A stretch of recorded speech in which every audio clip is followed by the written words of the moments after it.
Hello, welcome back to my channel.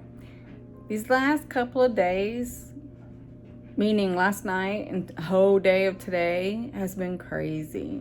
Last night I fried me some shrimp, and it's supposed to be peeled and deveined shrimp. So I'm frying it in my pan. I sit down to eat it, and I'm chewing on it and felt this crunch, crunch, crunch, real hard crunch.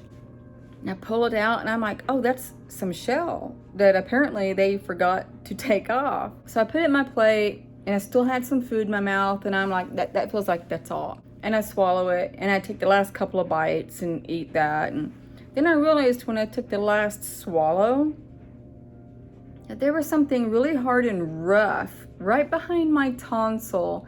And every time I swallowed, I felt it. And I'm like, that's part of that shell. So I started eating hard stuff. I had some beer nuts. I was eating beer nuts. I ate a cheese stick, and I'm getting full. And no matter what I ate, it wouldn't go down. And I'm kind of freaking out just a little bit. So I go in the bathroom. No, I didn't go in the bathroom. I'm on the couch and I stick my finger down my throat and I'm gagging. And I'm like trying to poke it down or something. And I'm not choking. It's just bulging. And very, it wasn't even uncomfortable. It was annoying. Like, you have something in your throat and you need to get it down, kind of. Nothing worked. And it was my bedtime. So I'm like, I'm going to go to bed.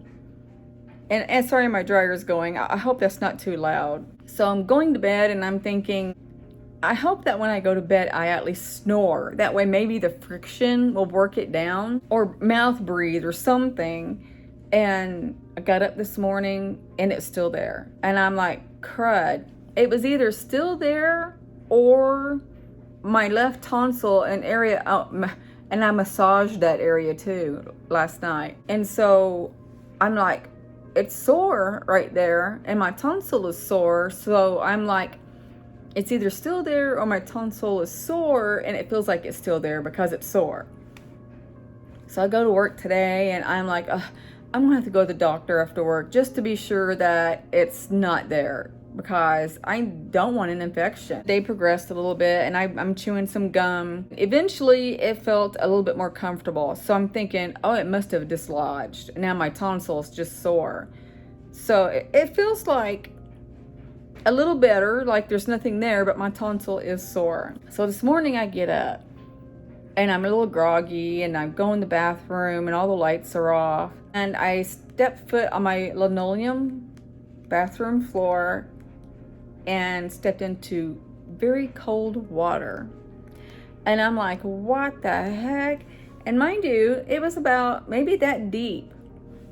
And it was all pooling in the center of the bathroom, in the center of the floor. I'm like, what in the world? And I go turn on my light and it's flooded in the bathroom. And I'm looking around, I look over the toilet, and the toilet is topped off.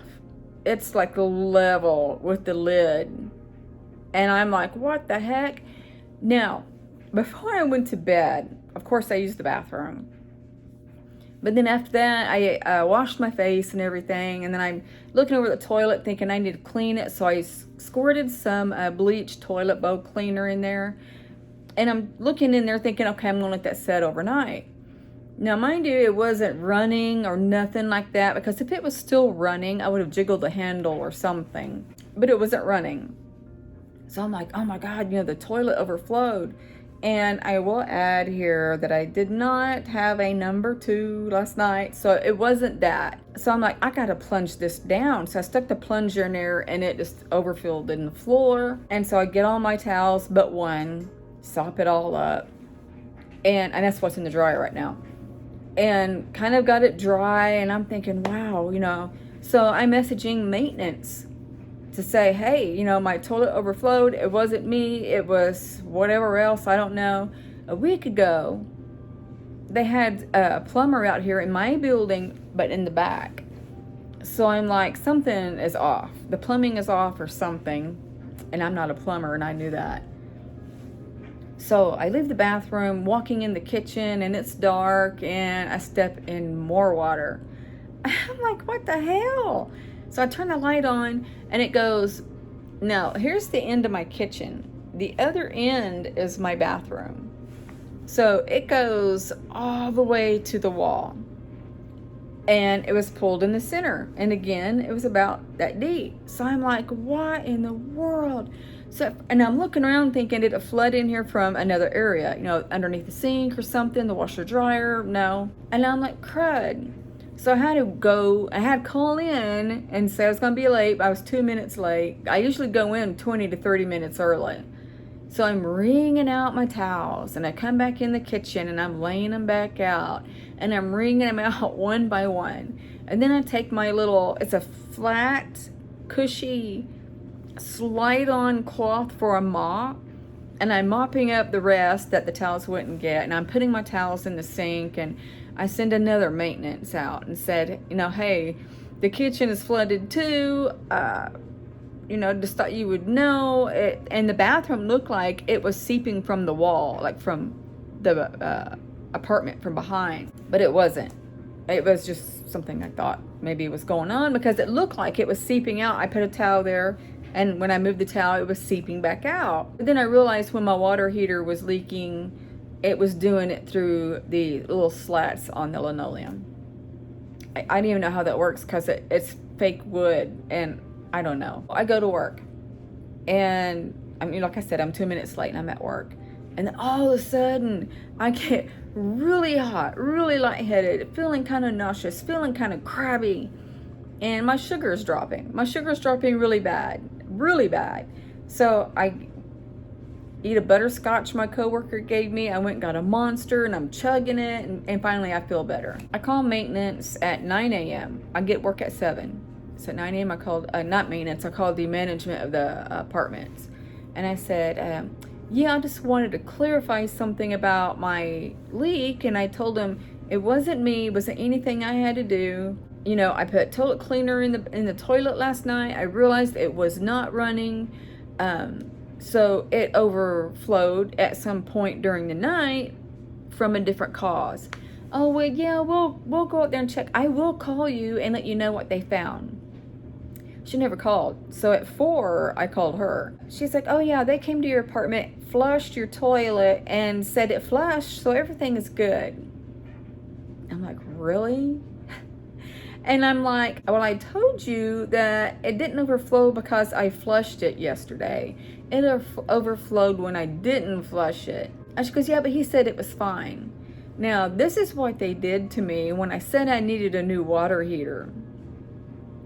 And they're doing it again. So I'm like, okay. So I'm waiting for it to happen again. And when it does, I'm taking pictures of everything. Then I'm going to message them and tell them I did not clean up the water because I have to go to work. I cannot be late over your insignificant butts not knowing what you're doing or being lazy about it. You can go clean it up and you can fix the toilet. I don't know if that's the right thing to do or not, but that's what I'm going to do because I can't afford to keep being late for work. And for the second time, if they're at fault for not fixing it, I feel like I have that right. Whether it's right or wrong, I don't know. When I get home from work today, my neighbor downstairs and to the right of me said that when they first moved in, which has been a couple of weeks ago, they had to call and get plumbing to their apartment because although their water and everything was on, their toilets didn't work. So I told her, yeah, the people behind the building, one of those apartments back there, plumbing was called there too. So evidently this building has plumbing issues. So that's what I have to look forward to. She used to be manager of these apartments, and she told me that I needed to look at the owner's default clause in the lease and read it. That's all she would say. And I can't find my lease, so I had to email them and ask them for a copy of my lease. And they're going to see when they see that something is up, that I'm going to be doing something. Today was not a good day. My tonsil still hurts and it's a little sore, and I don't know if it's because I was pushing on it last night. But I do hope that the shell is gone. I feel like when I swallow and move my tongue around that it's not there. So, yeah. So I thought I would share my issues, my what you would call it. But I'm going to end this here. At least you got a video. I was beating my head yesterday thinking, what am I going to do? What am I going to do? So here's your video. I haven't had a visit. Yeah, it's been a little while. So as soon as I get one, I will do a video on the new visit. So I'm going to end this here. Like and subscribe. Hit the notification bell. I love you guys tremendously. And I'm sending you all love, light, and peace.